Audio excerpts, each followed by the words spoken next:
You're listening to Alabama the Beautiful with cosmetic surgeon Dr. James Koehler and Kirstin Jarvis. All right, well, we've got an exciting podcast today. I've got a guest on my show. Rebekah is a patient of mine who has a really impressive story, and I just thought it'd be worth sharing. I know there's other people out there that are dealing with similar issues, and so we thought we would cover this, and thanks so much for coming on our podcast. No, thank you so much for having me. I'm really excited. Yeah, we're excited. So let's just start off with a little bit of background. You have struggled with weight for a lot of years. Why don't you tell us a little bit about that part? Yeah, so honestly, I have struggled with my weight since about 15 years old. I've been up and down, been every size possible. I could probably write a book on nutrition and working out because I even got certified as a personal trainer. I've taught boot camp before. I've done every diet possible, every program, but just continue to work, struggle with it back and forth. And just, a lot of it was like stress eating and things like that. But it's just definitely been a big part of my identity, sadly, throughout my life since I was about 15. But about 4 years ago, I got in a situation to where my health was bad and all kind of things. And I know that we'll talk a little bit more about like that really defining moment of what made me make those changes. But I got so sick, and it was really funny because I had always been against weight loss surgery and all the things because being, in working out and stuff, I always thought it was a cop-out because all the experience I'd had before. I'd seen so many people have like gastric bypass, but they didn't do what they were supposed to do. They gain it back. And so I was just like, that's the easy way out. Until I got in that position, I actually had, yesterday made 4 years ago that I had gastric bypass. And when I say it truly changed my life and helped save my life, it was a tool that seriously helped save my life. Yeah, that's awesome. Weight loss is really a complicated subject matter, and I don't think there's not a one solution fits all. Unfortunately, we see a lot of people that come in and they're looking for a quick fix for weight loss, and they go, "Oh, can you give me a tummy tuck? Can you give me liposuction?" And it's just not for that. It's a contouring procedure, and it's designed to help you get your contour where you want it once you're at a stable weight.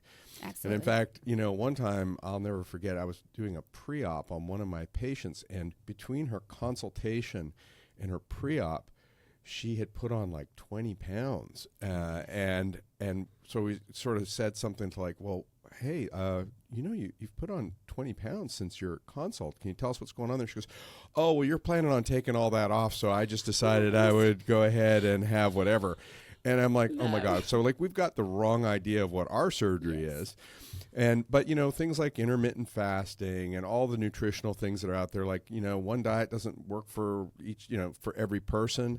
It's not always as simple as calories in, calories out, and, all of these things and it can be complicated, but, yeah, if you can do it on your own, obviously that's fantastic because surgery is still always surgery. Yeah. But like you said, there's a lot of people that have had gastric bypass surgery and they've put all their weight back on because they didn't follow through with all the rest of it. And that's really the key part. Yeah, because that was that tool. Like I had that surgery and I had to pay out of pocket for it. And so I had all these health problems, but I still had to pay out of pocket for it. And so I would pay for it over and over again because like it truly changed my life and has helped save my life. But I have to put the work in, Dr. Koehler. I know. You told me. I bust my butt. I work out about 5 to 6 days a week. And I have to eat healthy. I mean, now if I go out to eat, I'm going to enjoy something. And I've had the conversation, actually, my boyfriend talks about this and has kind of helped me in this perspective of food. But he says, food doesn't have a moral compass. And it really kind of clicked recently. And I was like, oh, we put, all this weight on food. This is good. This is bad. But he's like, no, it doesn't. It has different nutritional values that, will maybe make you this way or that way. But, take the moral compass away. So I'm going to, majority of the time eat healthy. But I am going to have treats and stuff because if I don't, then I'm just going to want to eat it all. Well, I think that's a really hard thing for people too, right? Like, what's sustainable?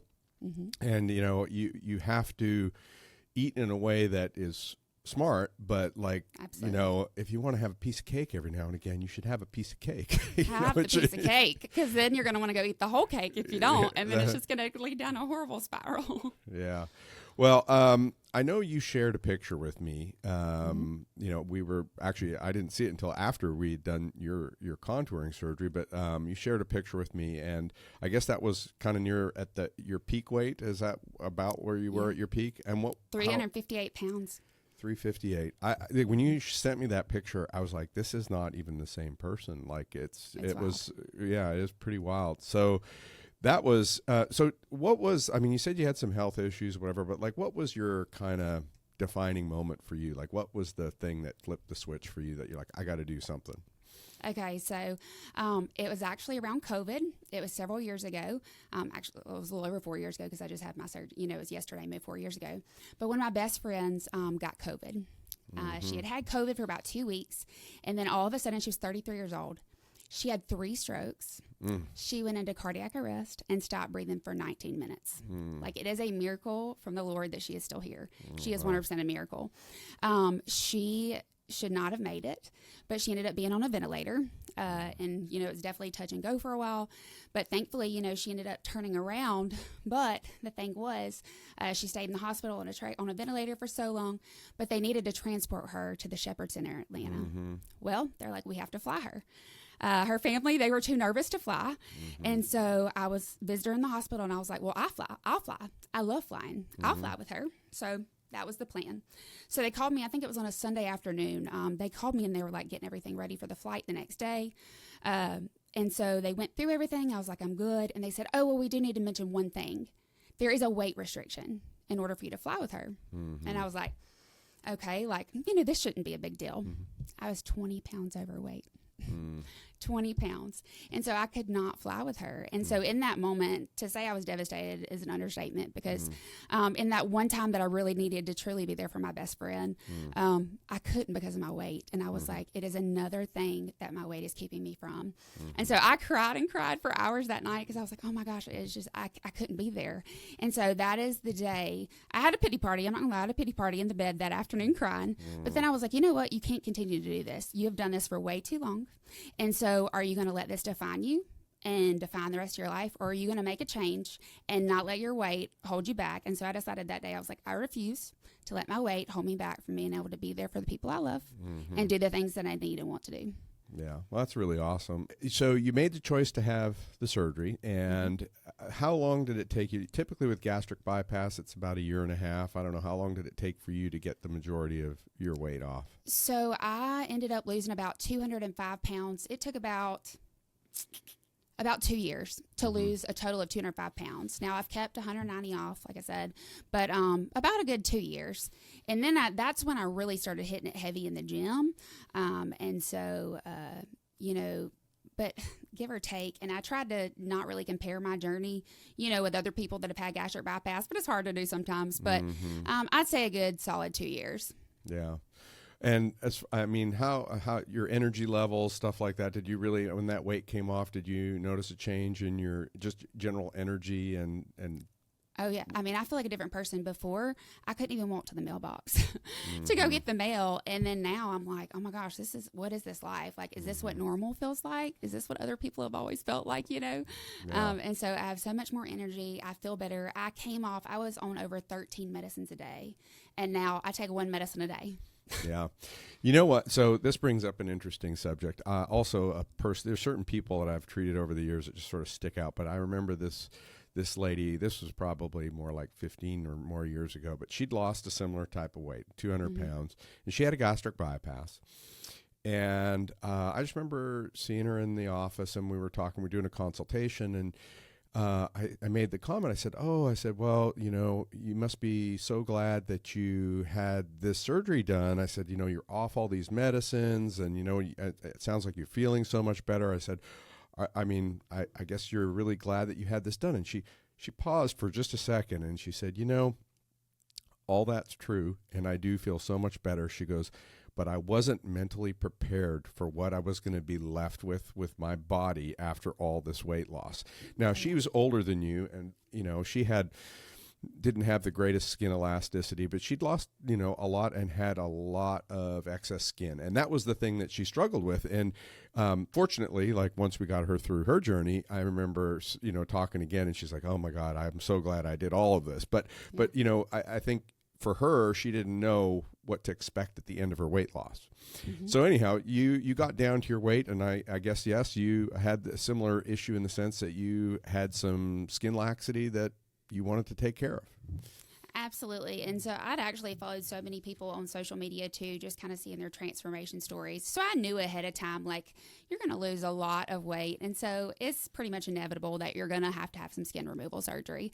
But it is hard, that mental part, because you've worked so hard for so long to get to that weight. And so you're proud of that, but then it's like, oh, I have a whole nother set of problems now, all this skin. And, a lot of people think it's like a vanity thing, but it's really even not. Like, it causes medical problems, rashes, pain, all the things. And so it's just like a whole new set of problems. And so it can be really discouraging. Yeah. Thankfully, like I said, I was looking ahead and thinking, like, I know this is going to be an issue, but until it really hits and you're like, oh my gosh, I have all this skin, you don't really realize the impact that it does have on you mentally and emotionally. Yeah. And, I've had patients that say, like, they're doing the similar thing. Like, they're working out, maybe it's 3 days a week or 5 days a week, or whatever they're doing, but they've got to the point where, like, the skin interferes with their ability to actually do their workouts now. Like, it's like annoying. They're like, I'm like, oh my God, I can't do this. So anyhow, you made the choice to like, okay, well, we're going to get rid of some of this excess skin. And so I guess, first of all, like, how did you find out about us, I guess? So I found out about y'all. I kept seeing ads all over social media of Dr. Koehler, and I was like, oh, he's close. Because, like I said, I had seen all these things on social media. I was like, I'm going to go out of state. I'm going to do all this. Well, first of all, that costs a lot of money. And second of all, that was unrealistic. But I was like, there's no one close around here that I'm going to find. And I kept seeing your ad, and I was like, I looked at your stuff a little bit. But then one of my close friends had used another surgeon, and I was like, I'm a creature of habit, and I don't like change. So I was like, oh, she's used him. I'm going to go. And I went, and they were great. They were super sweet, but I didn't really get to meet a surgeon. And they were like, which surgeon do you want? And I was like, well, I don't know. I haven't met them. And so anyways, I was like, I just didn't have a really good piece about that. Like, I just wanted to meet the surgeon. I want to know who's going to operate on me. Then I went to a second consultation, and they actually had it to where insurance was possibly going to approve to do part of my stomach. But I went and looked at the results, and I just didn't see the results that I was really wanting. And I was a little nervous that, hey, he hasn't done many of these procedures. I don't want to have to pay to get this fixed. So I was very tempted to take the cheaper route if insurance was going to pay for part of it. But then I kept coming back to your stuff, and it was so funny. I was actually with a physical therapist because I had broken my leg, Dr. Koehler, and I was sitting there, and she had a consultation with you, and she's like, I'm going with him because I had so many friends that have used him. And I was like, you know what? I'm going to give him a shot. So I went to your website and I looked at all your pictures, and I was like, oh my gosh, he's legit. Like, because when I say I probably look like a creeper, if someone took my phone, they would see all these progress photos from all these different surgeons, because I'm like stalking all these photos to see who is good. But when I looked at your website, FBI might be coming after you. Yes, they're definitely coming after me. They're going to think things. But I saw your pictures, and I was like, okay, you know what? Like, he's right in my backyard. Like, why did I not look into this sooner? Like, his pics are legit. Like, he knows what's up. And so I was like, you know what? So I called, and I was like, let's do this. Let's just go for this consultation.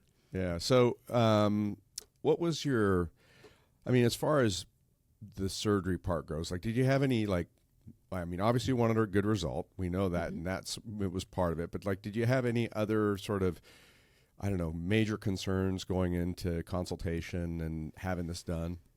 I think I was just nervous because I just had not had the best results, the best experience on those first two consultations.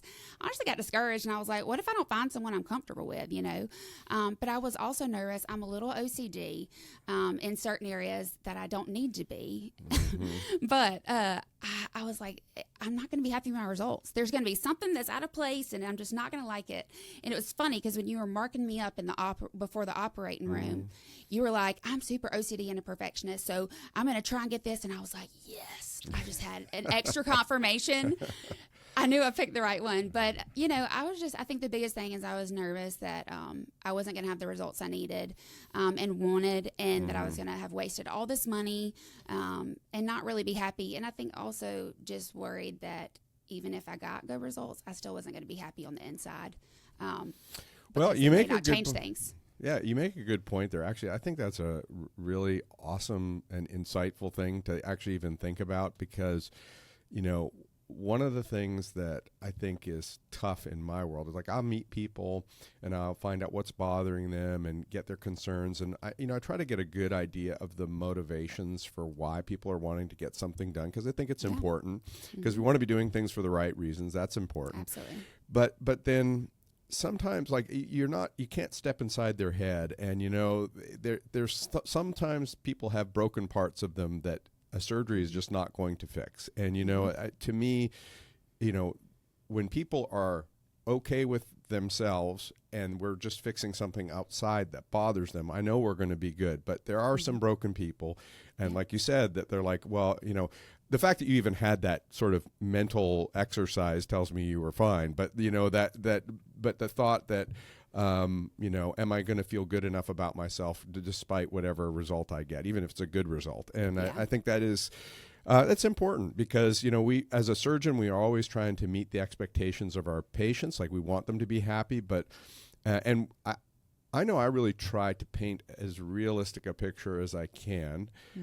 We want to give people excitement about what they're choosing to do, because they should be excited, because they've gone through this whole journey. But at the same time, we want to try to manage that with the appropriate, I guess, expectations. So you felt pretty good expectations-wise going into it, and when I'm doing my markings, so you're okay with that? I did. What's funny is, though, I did cheat a little, because I've been a licensed marriage and family therapist in the state for the past 13 years. Oh, I didn't know that. So, you know, I have the therapy background, so that may be why I just Can I get some part. therapy after we're done here? I might need some.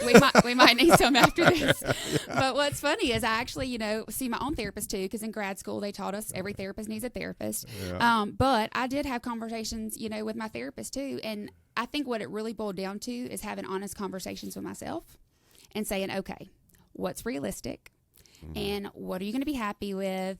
You know, I mean, I've seen women go try to, and I mean, I'm guilty. I've tried to change my hair color to feel better about myself, or you know, people in general, I want to go buy this car because it's going to make me feel better about myself, whatever it may be. But it's really, what is the root thing? And are you genuinely going to be happy with the changes? But even not, you know, talking about, like you said, those realistic expectations, I had to say, Rebekah, what is realistic? You know, you're not going to be some size 2, because I'm just a taller, bigger girl. Like, I'm not going to be some size 2, but that's okay. That's not who I am. That's not my body type, you know. And I think that's a lot of it too, because, you know, I told you I lost 205 pounds where I got to my lowest, but I'm staying at like 190 loss, because I found out that that's my realistic weight. That's attainable. So I made sure for the first 2 years after losing the weight that I could stay at that weight. And it was attainable, because I didn't want to get all this surgery and then ruin my results by gaining all this weight back if I wasn't at a realistic weight, you know? So I think a lot of it is reality, and really coming to grips with what you're okay with. But also checking internally and saying, hey, like, you know, are you at a good place for this? And so when you got to your like lowest weight, and then how long of a period of time did you wait before? So like you kind of maybe put a little bit back on, you found out where your weight, where you were comfortable. What kind of time frame did you give yourself there? Like, was this a year after you hit your lowest weight? It was a year. Yeah, because I came to you for my first consultation a year ago this month. Okay. So it was a year. Yeah. So, I mean, one of the things, like, for instance, if somebody's losing weight on their own, okay, like let's say they haven't had gastric bypass, and then maybe they have a lesser amount of weight to lose. Yeah. Sometimes people go, well, what weight do I have to be at to have my procedure? And my answer for those patients is typically like, well, with your, you know, if you're within about, 20, 25 pounds of your, ideal weight, you're probably fine. It's probably not going to affect your result. But ideally, I really want people to be at their weight, the weight that they are going to be at and going to manage, because it's going to give me the best opportunity to give them the best result. And like you said, it's like you had to basically prove to yourself, or not prove to yourself, but like, okay, I'm stable, and I know that when I do this, like, it's going to give me a lasting result versus like spending money and then it goes, you know, and then you put it back on or something. So, and like realistically, what's that comfortable weight to where when I want to go have a piece of cake, I can stay at that weight. And when I don't want to sit there and have to eat asparagus all day, every day. I mean, I love asparagus. However, I want to also enjoy life too. So it has to be attainable. It has to be realistic. You can't just go in there and expect to be at your lowest weight and be as lean as possible all the time. So that's why you kind of have to pick that middle ground while, being healthy as well. Yeah. So we did your surgery at the hospital. You mind me talking a little bit about your surgery? Of course. A lot of people who undergo massive weight loss, a lot of the problems were in the trunk. And so you had circumferential skin laxity, so all the way around, not just in the front and the abdomen, but like even in the low back area. And the buttocks has descended a little bit. And then the breasts were deflated. And I imagine, and I hear this from people who were like a lot heavier. It's like some of these women have had big breasts their whole life, and then when they lose all this weight, they've got nothing, or they feel like they've got nothing. They give up on life. That's what I say. They give up on life. Yeah. So we did your surgery at Thomas Hospital, and for what we ended up doing was a body lift or a belt lipectomy, where we go all the way around to circumferentially remove skin, tighten up the muscles, do some liposuction to contour. But it's a circumferential skin excision, and then a breast lift with an implant to restore some volume in the upper part of the breast. And so we did that all as one procedure. Now, because of the length of the surgery and, it's an involved surgery, that type of procedure I typically do in a hospital setting. If I have a smaller patient and we're maybe just doing one or the other procedures, like that could be potentially done as outpatient. But for this, it's typically an overnight stay. And so we did yours at the hospital. And how was your time at the hospital? You stayed overnight, right? We just let you go home the next day, right? Yeah, they spoiled me. They were great. Okay, good. I had a really great experience. I was a little worried about that. I don't know what they were going to say there, but no. No, I actually had a really good experience. I was like, you know what? I'm going to drive from Saraland to Fairhope if I need to go to the hospital again, because they took good care of me. No, it was really good. And I was actually glad that we opted, just because my history of like a bunch of medical issues and stuff, it just made me feel a little bit safer going into it, knowing that we were doing it at the hospital. And it made me feel better, like, knowing that I had the extra good meds on board for the first night, because I was nervous. But no, it was really good, and it was a great experience being there. Yeah, no, I was just kidding. I know the nurses there are good, and I think it is for those bigger procedures, and especially if people have medical conditions and stuff like that. That definitely is the way to go. Yeah. But after you left the hospital, tell us a little bit about your recovery. Like how was that first week? Week 1, I feel like was pretty good. Pain was very manageable. Week 2, I kind of started coming off the med some, and I was like, oh, I'm starting to feel everything. That's like, I feel like it's all waking up. So, but let me go ahead and preface this. I'm a wuss, and I have no pain tolerance at all. So week 2, I was like, oh, I'm feeling all the things. I think it was mostly like nerves and all that kind of stuff. But by the end of like week 2, which y'all were great. Y'all helped me keep my pain managed and all the things. Your nurses always got right back with me. So we kept things under, control really well. But about end of week 2, I ended up being able to go back to work after 2 weeks. And it started getting more and more manageable. And, I was off meds by that point, and, just really kind of feeling a lot better at that point of everything. Yeah, our hope is, I try to tell people, my goal is for people to be back at work after 2 weeks. 2 weeks, you should be back. And obviously it's different for everybody, but 2 weeks, you're not 100%, but if you don't have a job that requires heavy lifting or something like that, you should be able to go back. I was able to sit there on my computer, Yeah. And then, of course, I don't let people go back to their exercise routine for 6 weeks, which is a long 6 weeks if you're working out 5 days a week. So you made it through that. Did you? I did. I called your office and I was like, can I just go walk on the treadmill? Because I'm tired of being stuck in the house. And so y'all let me, of course, walk on the treadmill after a good amount of weeks, just walk very slowly, just to get in the atmosphere, because I was going stir crazy being at home. But yeah, y'all released me at a certain point, and I just started easing back into things, and just took it lightly. Of course, I avoided like core exercises and chest, just because, y'all had advised me to do that for a while. But just kind of easing back into it and get back in a steady routine, because honestly, the working out helps my mental health as well. And so, it was good to be able to get back into that. Well, and I think that's something that's really important. Again, more so probably for my weight loss patients, especially, they've got their routines, their habits, and I think that the big fear for whether you did it on your own or whether you had, bariatric surgery and you're doing like what you're doing and continuing that with all the diet and exercise, but the whole thing is like slipping back and kind of like and gaining it back. And so like there's fear this every anxiety. day. Yeah, there's that anxiety about like, hey, I don't want to go back because I've worked so hard to get to where I'm at. But the reality of it is like 6 weeks seems like forever, but really most people like they just jump right back into it. Of course, it is hard to certain exercises, core and stuff like that. I imagine that took you a little bit longer to really get into doing any kind of core stuff. It did. And like I said, I just really started to ease into it because my biggest fear was like, I don't want to mess up the results. And so I was like, just do everything that they tell you, But I was, focusing on doing arms and other things like that, still doing legs, just making sure not to strain too much on certain things. And, of course, doing cardio, but still able to like start back lifting. So that was a big deal for me. Yeah. And, of course, we just took some pictures of you at your last visit, and I thought so you looked amazing. I mean, you just look so good. It's like the before and after. Sometimes you really just need to have the before and after side by side to really, truly appreciate it, because, like, I was like, you look good. But then I was like, oh, man, like you can see all of these changes. And anyhow, I just thought you looked great. And I know you were excited about the results. So no, I've been so excited. As my boyfriend says, Dr. Koehler killed it. He tells everybody he freaking killed it. But no, I generally don't like to use those words talking about surgery. Okay, let's see. Let's rephrase. He nailed it. Is that better? Yeah, that works good. But no, I mean, honestly, and I knew that I was, hopeful that I was going to have good results, because I wouldn't have went with you if I didn't, see the results and feel all the comfort and stuff, and just the confidence in knowing that you knew what you were doing. But when I saw those results, I was like, oh my gosh, like I literally went home and cried that day, because it makes me emotional now, but I just, it's been such a long journey.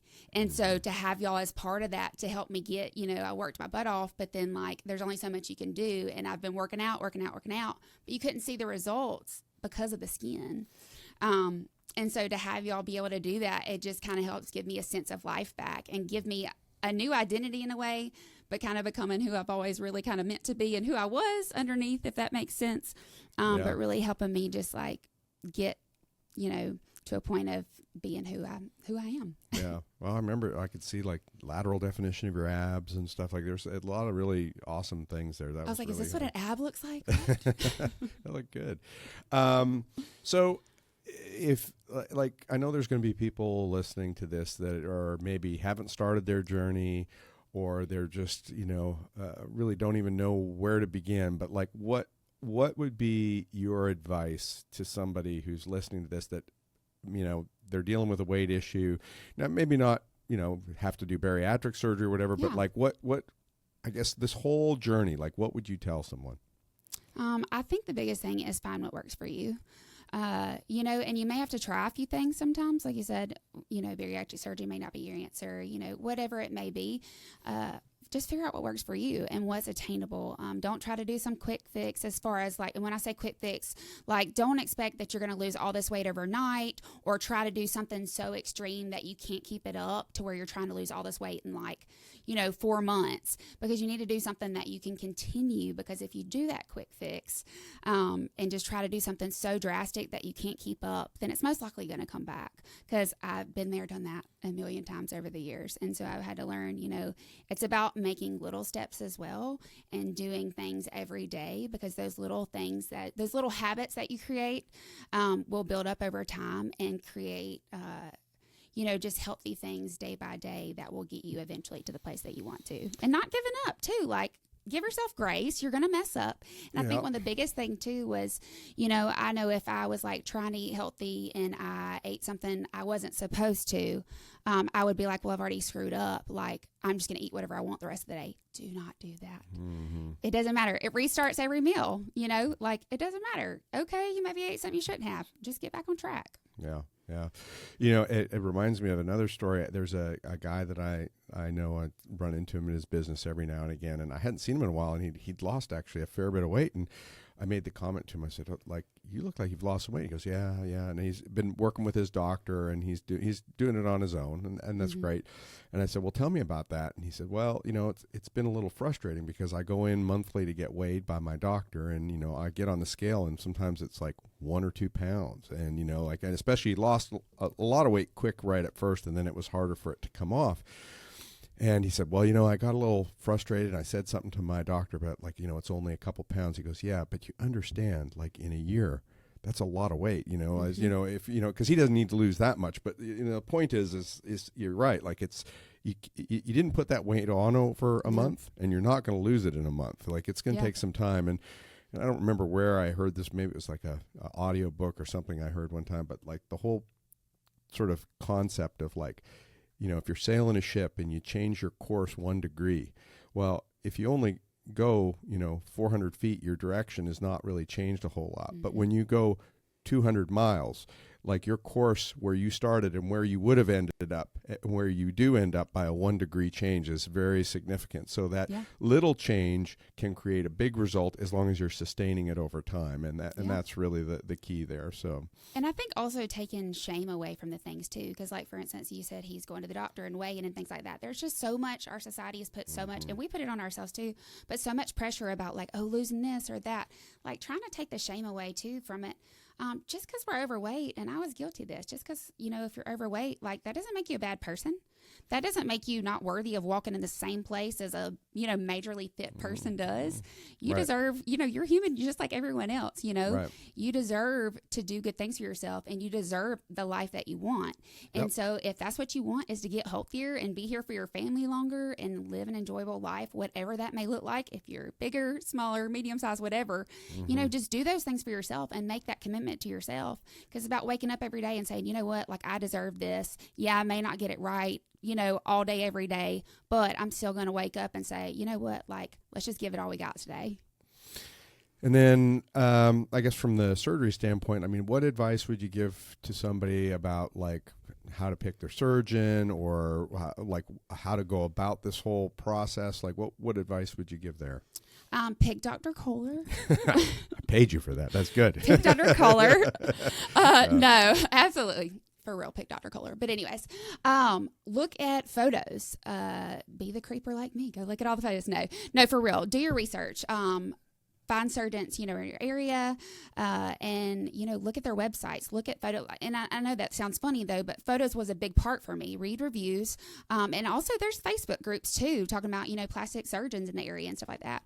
But I think the biggest thing, look at the photos, meet the surgeon. I would advise anybody to don't go to just one consultation. If you're not comfortable in your first consultation, now if you come to Dr. Koehler, you're going to be comfortable in your first consultation. But anyways, go see a couple surgeons, see who you're comfortable with, and ultimately like go with your gut. If you're going, don't go for the cheapest option because that's not a good idea always. Go with somebody that that you're going to be safe with. You're confident they're going to take care of you, and you're confident that they're going to do good work. Well, I think there's a couple things that you said there that really stand out to me. Like one of them is like getting more than one opinion. And I think for certain procedures, especially things that are maybe a little more complicated, getting a few opinions is a really good idea because sometimes like there's different ways to approach these things. It's not always this is the only and one way to do it. So sometimes if you see 3 people, you might have 2 people that told you a similar thing and one person that told you something different. Yeah. And, that one that maybe told you something different, if you didn't have this like great vibe there, like maybe it confirms like, okay, maybe the other 2 people kind of, that's maybe the better direction for me to go. I mean, it's hard to say, but like just getting other opinions can definitely help kind of make you feel good about what the choices that you're going to make. So like that's something that I think is important. And then, yes, looking at photos and stuff like that. I mean, I always tell people it's like, you're buying a painting. I might be painting a different picture for you, but if you've seen some of my other work, then maybe you go, I kind of in general like the work. The real reality, or the big reality, I guess, is that unfortunately all surgeons will have complications. That's unfortunately a part of surgery because, it's biology and we're not perfect people and, things don't always behave the way we want them to. But definitely, people who do this type of thing often and do this kind of work regularly, like, I think that gives you the best chance of hopefully not having any issues. But don't fly out of the country either. Don't go out of the country to do it. that can be problematic for a lot of reasons. Yes. But all right. Well, what is there anything now that you've had this surgery done? Is what stands out for you? Is it like clothes that you can wear? Is it activity you can do? Like, what is the biggest positive thing for you since you've had this? So I can wear a bikini now, and so I'm really excited about that because I'm just like, okay, like I feel comfortable enough to like wear a swimsuit, a 2-piece, a bikini, and I'm like, okay. So that would be like as far as getting to wear like the clothes that I want to. I'm not held back, so I get to like really kind of express myself how I've always wanted to. But then on the flip side of things, honestly, and this may be a little sappy, but I was sitting here thinking about this yesterday. I get to walk into a room with my head up. And I know that may seem silly, and it does make me emotional. But I get to walk in a room with my head up because I feel like I deserve it now. And it makes me sad that it took me getting to this point to realize that. Because even when I was overweight, I still deserved it, but I didn't see it. And so I feel like through this journey and getting to the point that I have and getting the skin removed, all the things, and you don't have to get to that point to have the realization that I did. But I think just realizing, you know what, like, I deserve to be here. Like, I can walk in here confidently and be happy with myself and, just live an enjoyable life and be, who I am. And I don't have to be ashamed of that anymore. And, I shouldn't have been ashamed of it before, but, we all live and learn and we all have our journey. Yeah. Well, and that's the thing about cosmetic surgery in general. It's like we can correct certain things and you have to, we just mentioned this earlier. I mean, you got to be okay on yourself on the inside, but there's no question. I have heard from people who've had procedures done. They're like, you have no idea, like, this has changed my life. Like, I feel so much more confident and whatever. Yes. And we things like getting your hair done or getting your nails done or whatever. Those are all things that make people feel good. Like, yes, surgery is a big jump from getting your hair done. Yeah. But the point is that if there's things that you've worked hard for this weight loss, you feel better, but now we want to look our best, and you've earned it, right? You worked hard for it and you've got to this point. So like I obviously I do this for a living, so I see the benefits. I know some people are like, oh, you should just be happy with the way you are and the person you are inside. And yeah, no, you absolutely need to be. Like, that's critical to the end result, like we talked about. But be proud. And if you want to get it. I have a lot of especially a bunch of mom friends that have lost a bunch of weight, and I'm like, you should go, just see, because they've talked about, oh, I want to get that done or I want to do this, and I'm like, go for the consultation. They're like, but it's selfish, and I'm like, it's not selfish. You worked your tail off. It's not selfish to want to become a person that's feeling better about themselves, and you worked your butt off. So if that's what you want to go do it. If that's going to make you feel better, there's nothing wrong with that. Yeah. No, I think, obviously we weigh out every situation. There's certain people that, if they have health concerns and other stuff, we're not going to do something ridiculous. But, but that mommy makeover, like, after having kids and taking care of kids and, not doing anything for yourself, and, you worked out and you still you're not ever going to get that body back because you can't fix loose skin. You can't fix muscle separation, all that kind of stuff. And the sagging breasts aren't going to get perkier. So, I really do see the benefits of that. And, I think, that's why I enjoy what I do. I mean, it's fun to see people have those transformations and feel good. And I mean, I think the one thing that is just, and I guess the reason that I asked you to even come on this podcast is like how much energy you bring when you come. I mean, you've got a smile on your face. You just got this energy and this attitude that you're taking life by the horns. And I was like, she'd be so great to talk to and hear her story. So you've given me confidence. Like it has given me confidence and like just such a joy to like live life every day. And I know that seems probably silly, but like I really get to like live life and be happy now. and just, walk around and be confident for the first time in my life. That's awesome. Well, I thank you so much for taking the time out to do this, and I know that it's going to benefit somebody out there, and in their thought process and their journey, and hopefully in getting their expectations where they need to be. But thank you again, and we'll hopefully see you again soon. No, thank you so much. Got a question for Dr. Koehler? Leave us a voicemail at alabamathebeautifulpodcast.com. Dr. James Koehler is a cosmetic surgeon practicing in Fairhope, Alabama.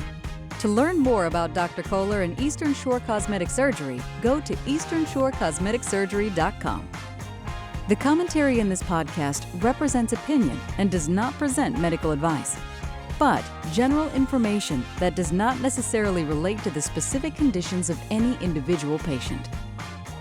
If you enjoyed this episode, please share it and subscribe to Alabama the Beautiful on YouTube, Apple Podcasts, Spotify, or wherever you like to listen to podcasts. Follow us on Instagram at Eastern Shore Cosmetic Surgery. Alabama the Beautiful is a production of The Axis, THEAXIS.io.